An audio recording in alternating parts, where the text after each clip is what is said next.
Hello, welcome to Maltbox. I'm Andy and this is Whisky Review number 23. What I have for you today is a special edition blended malt whisky from Compass Box, and that is the Compass Box Enlightenment. There's the cover for you there, shot of the label. Now, Enlightenment is a whisky that's been put together in light of the fact that when Compass Box attempted to not only show what whiskies were contained within their blends, they also showed their age. They were somewhat reprimanded by not necessarily just the Scotch Whisky Association, but the fact that it went against EU and UK legislation. It didn't go down too well. So it's a little bit of a cheeky dig, you know, enlightenment, become more enlightened. Basically, just why is it such an issue? It's part of, well, I don't want to say it's part of. Effectively, this is, in essence, one of the drivers behind Compass Box's transparency campaign. And what that is trying to do is, pretty much as it sounds, it's trying to open up a bit of transparency in the market, because in the same way that Compass Box try and say, I completely agree with them.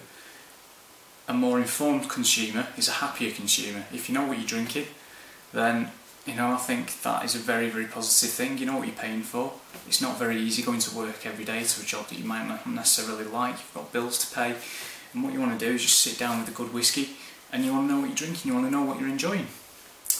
Without further ado, non-chill filtered, natural colour, bottled at 46%. Enlightenment is made of 4 malt whiskies, and those malt whiskies are, well, 48.2% of it is Clynelish,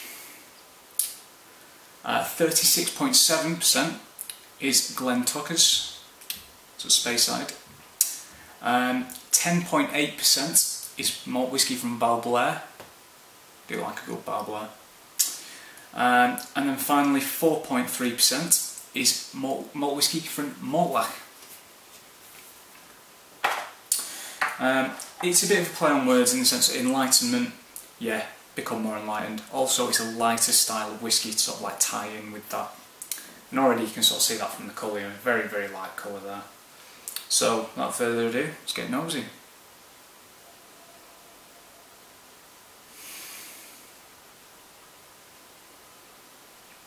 Fresh, very light, very vibrant. Think lemon sherbet, sort of like a crisp green Granny Smith apple with a little bit of tartness to it. Rhubarb and custard sweets, and rhubarb in general is a little bit of a, still quite a sharp tang in there.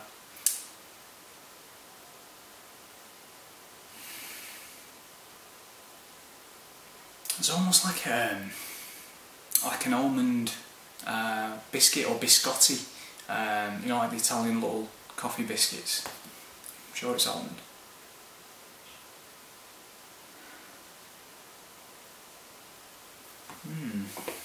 Interesting.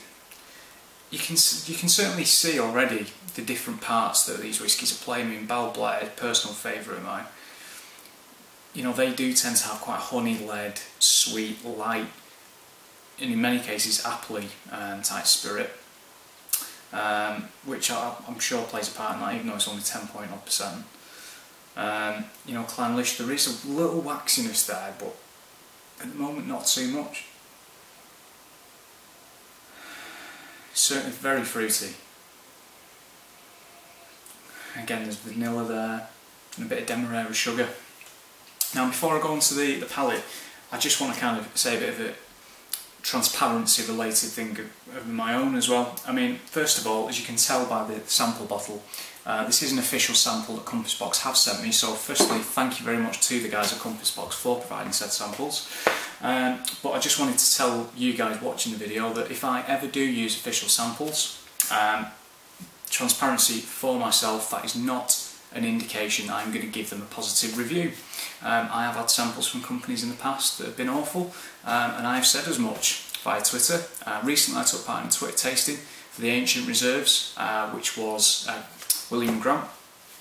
And to be honest, I did rip some of them quite a lot, especially Gervan 25, because it cost 250 quid, which personally I thought was a bit outlandish, so I said so. So just to reinforce, just because I've been sent an official sample, and this goes out to any bottlers, if, you know, companies, if you are watching, I very much doubt you are, but if you are, if you send me a sample, it's no indication that I'm going to give it a positive review. Right, moving on.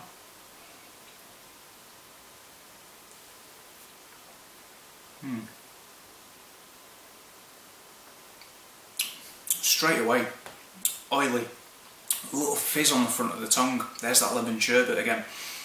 Lots of honey. There's the Clynelish waxiness. Tiny little flitting of smoke just towards the end. Hardly any at all. Oaky. Kind of going back to your apple, think apple crumble again now. Bit of maltiness in there. Raspberry. Raspberry. Yeah. Okay. That was a new one. Because I've tried this the other day before doing this review. And I didn't get that. This time, not mind you, I didn't get the waxiness either.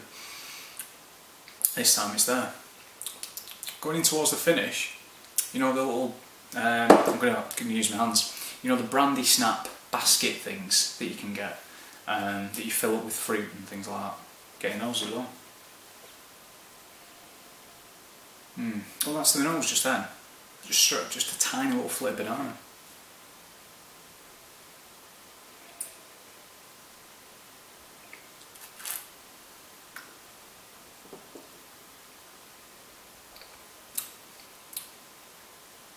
Ginger, spicy, just spicy in general, a little bit of habanero heat. I'm trying to think of the spice cupboard, so I'm going through the spice rack. Cinnamon, nutmeg, the usual crew that I keep mentioning. More vanilla. Finish is medium to short, I'd say. A little bit tangy, a little bit of spice coming through with a tiny bit of oak influence there, but all in all not that much going on, to be honest, in the finish. But it's warming, it's enjoyable, and I think really it's a great little summer whisky. Very sort of fresh, warming, upbeat. It's quite upbeat. In terms of price, recommended retail price is 60 quid. Limited to about 5,900 and something bottles from memory. In fact, it might tell me in there somewhere. Wasn't far wrong. 5,922, bottled in April 2016. So it's pretty new. Score.